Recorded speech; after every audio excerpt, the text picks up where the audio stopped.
Donc la suite. Donc je vous propose là la correction du TCD2 qui s'appelle étude de cas TC personnel.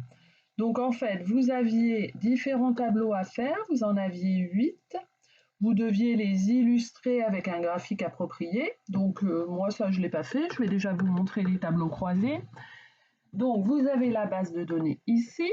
Donc le premier tableau, on voulait établir la répartition du personnel par site.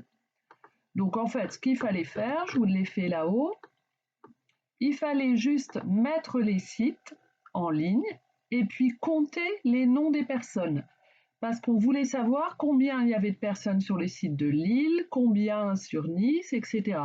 Donc en comptant les noms, puisqu'ils comptent les cellules qui ne sont pas vides, ça marche. Donc c'était juste ça. Et quand vous mettiez nom en valeur, il comptait automatiquement le nombre de noms. Donc ça, c'était bon. Ensuite, on vous demandait d'établir la répartition du personnel par site avec distinction homme-femme. Donc là, la même chose, vous comptiez le nombre de noms, vous mettiez les sites et le sexe en colonne. Donc le tableau 2, il ressemblait à ça. Ensuite, le troisième tableau, on vous demandait d'établir la répartition de la somme des rémunérations par site. Donc après, c'était une répartition. Donc ça pouvait être comme ça, somme de salaire par site, c'est quand même une répartition. Je n'ai pas noté en pourcentage, mais vous auriez pu aussi le mettre en pourcentage. Donc ça, c'est bon. Ensuite, établir la répartition des rémunérations par site avec leur somme et leur moyenne avec distinction homme-femme. Donc vous l'avez là. Somme moyenne homme-femme. Après, je vous dis la présentation, c'est pas important, hein. Vous pouviez très bien, donc là, le salaire était forcément en valeur puisque c'était le calcul, mais les sexes, vous pouviez aussi bien faire un filtre. Je ne sais pas si ça va marcher. Ouais, ça marche. Faire un filtre, et puis du coup, vous pouviez choisir ici homme-femme. Ça, c'était le choix que vous faisiez vous, hein. Donc ça, c'était bon. Le 5, on vous demandait... Alors, le 5, calculer la moyenne des rémunérations avec distinction homme-femme par tranche d'âge. Donc là, il fallait mettre les âges en 2012. Et puis après, pour faire vos tranches d'âge, donc on avait vu, c'est dans analyse du tableau, vous aviez groupe et vous aviez groupé le champ.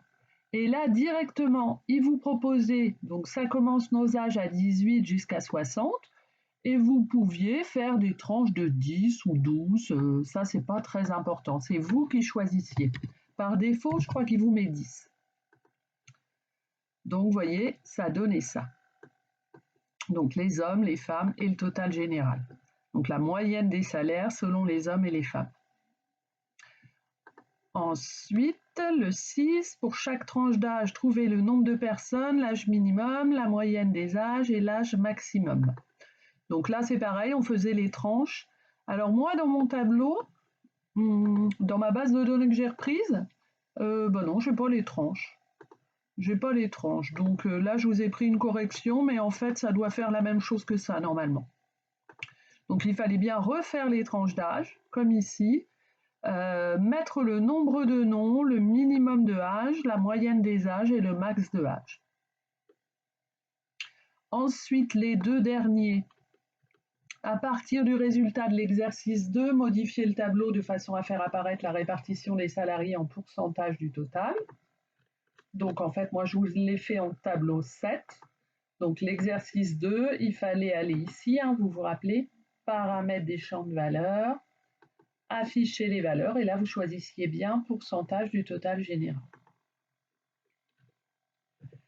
Ensuite, le tableau 8, il fallait faire un champ calculé. Donc ça, c'est un petit peu plus difficile. Donc, il fallait mettre les sites, la somme de salaire.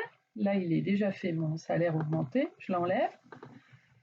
Et en fait, vous alliez dans analyse du tableau, calcul, champ élément de jeu, champ calculé. Et la formule, donc ma formule que j'ai faite, du coup, je l'ai enlevée. Bon, c'est pas grave. Je marquais augmentation. Et là, j'enlevais le 0. Donc, salaire multiplié par 1,5. Alors, je ne sais plus de combien il fallait l'augmenter. Je crois que c'était 1,5%.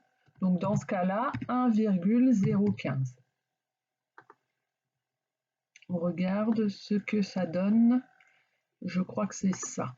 1,5%, ouais, donc multiplié par 1,015. Donc ça, c'est bon. Donc ça, c'était les TCD2 que vous aviez à faire. Voilà, je fais la suite sur une autre vidéo.